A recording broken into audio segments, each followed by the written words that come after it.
Audio Tune Lovers, lanjut kita akan mendengarkan bab 5, Jangan Salahkan Aku Selingkuh, buah karya Renita April.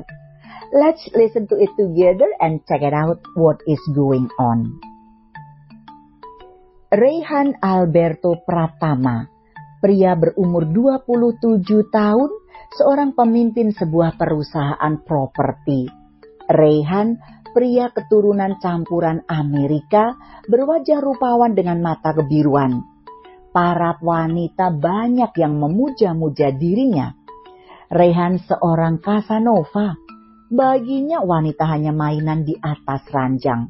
Belum ada satu wanita pun yang bisa memikat hati seorang Reyhan. Rey masuk ke dalam rumah, dia tertegun melihat mamanya tengah duduk menunggu di sofa ruang tamu. "Mama, kapan datang?" tanya Rey. Rey langsung saja duduk di sofa berhadapan dengan orang tuanya. "Baru saja," jawab Dila, mama dari Reyhan. "Rey, malam ini kamu temui anak teman mama ya?" Rey memutar mata malas. Selalu saja setiap mamanya datang hanya membahas perjodohan saja. Kali ini entah dari keluarga mana lagi yang akan menjadi calon istrinya. Anak siapa lagi yang akan mama jodohkan dengan Rey? Dila tersenyum. "Namanya Dini. Anaknya cantik dan sopan. Dia anak teman mama arisan. Rey sudah punya pacar. Jadi batalkan perjodohan ini." Dila kaget mendengarnya. "Beneran? Kok kamu gak bilang-bilang? Mama sudah buat janji sama Dini dan mamanya. Kamu temuin dulu deh Dini itu." Rey berdecak. "Makanya jangan asal buat janji, Ma. Nanti Rey akan urus yang namanya Dini itu." Dila bernafas lega mendengarnya. "Syukurlah, Mama jadi tidak merasa malu karena ingkar janji." Rey bangkit dari duduknya, dia berjalan menaiki anak tangga menuju kamar tidur. Rey masuk ke dalam kamar mandi untuk membersihkan diri. Rey keluar dari kamar mandi, dia langsung mengambil ponsel dan menghubungi Anna. Rey mencoba mendial beberapa kali, tetapi Anna tidak mengangkatnya. Rey lalu mengirim sebuah pesan chat untuk Anna. Rey bersiap-siap untuk segera ke kantor dengan dibalut setelan jas mahal. Rey semakin mempesona. Siapapun akan tergila-gila oleh pesona seorang Rey. Saat ini Anna tengah sibuk mendesain sebuah gaun. Dia tidak menghiraukan panggilan telepon yang berdering dari tadi. Dia asyik dengan pekerjaannya. Dengan sibuk bekerja, akan sedikit mengurangi rasa sakit hatinya pada Dimas. Anna juga tidak ingin berlarut-larut dalam kesedihan. Semua sudah terjadi dan tidak dapat diulang. Menangis meraung-raung pun tiada gunanya. Anna meregangkan otot-otot pinggang dan tangannya. Ada 2 gaun yang dia buat untuk hari ini. Anna tersenyum puas dengan hasil karyanya sendiri. Anna meraih ponselnya di dalam tas. Ada banyak sekali panggilan telepon dan chat dari nomor bertuliskan nama Rey Gila. Anna sudah mengganti nama Rey My Love menjadi Rey Gila. Anna membaca satu persatu pesan yang dikirim oleh Rey. Pria itu ingin Anna menemui dirinya.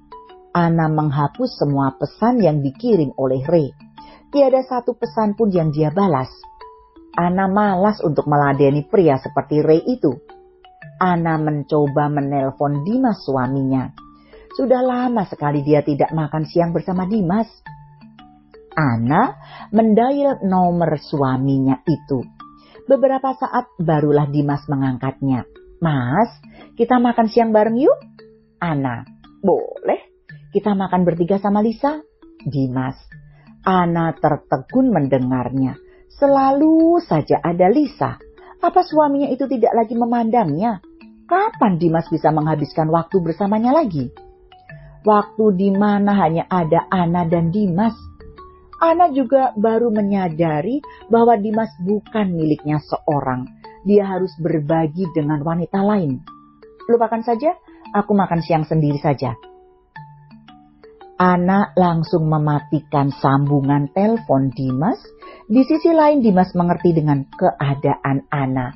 Dia juga tidak mungkin membiarkan Lisa makan siang sendirian. Dimas ingin selalu menjadi suami siaga untuk Lisa. Apalagi Lisa masih bekerja dalam keadaan hamil. Dimas juga ingin mendekatkan Ana dan Lisa. Dimas ingin kedua istrinya saling mendukung dalam satu hal. Dia ingin keduanya hidup rukun, seperti kebanyakan rumah tangga yang melakukan poligami. Saat Lisa hamil, maka Ana bisa merawat anaknya. Kedua istrinya bisa menjadi seorang ibu, namun sayang Dimas salah dalam mengambil sikap. Dimas tidak adil dalam membagi waktu. Meski Dimas setiap hari mengunjungi istri tuanya, namun Dimas tidak pernah tidur di rumah Ana setelah dia menikah lagi. Lisa tersenyum menghampiri suaminya. "Mas, ayo pergi makan siang." Dimas tersenyum lalu meraih tangan Lisa. "Ayo, kita makan di resto dekat kantor saja ya." Para karyawan kantor tempat Dimas dan Lisa bekerja tidak ada yang tahu kalau Dimas menikah dengan Lisa.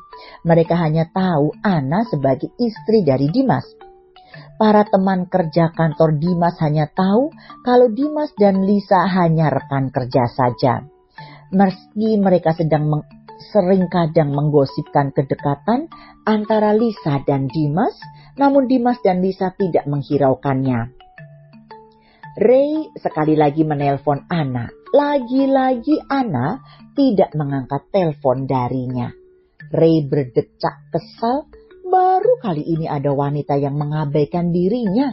Sial, dari tadi teleponku tidak diangkat. Pesan dariku juga tidak dibalas. Gerutu Ray. Ray menelpon asisten sekaligus temannya Diki. "Diki, cepat ke ruanganku sekarang." Ray duduk di kursi kebesarannya. Dia mengendurkan dasi yang melekat di leher. Ray kesal sekali pada Ana. Dari pagi sampai siang ini, Ana tidak mengangkat, tidak mau membalas pesan darinya. Diki masuk ke dalam ruangan Ray. "Ada apa?" "Kamu pergi cari tahu informasi mengenai seorang wanita," titah Ray. "Siapa?"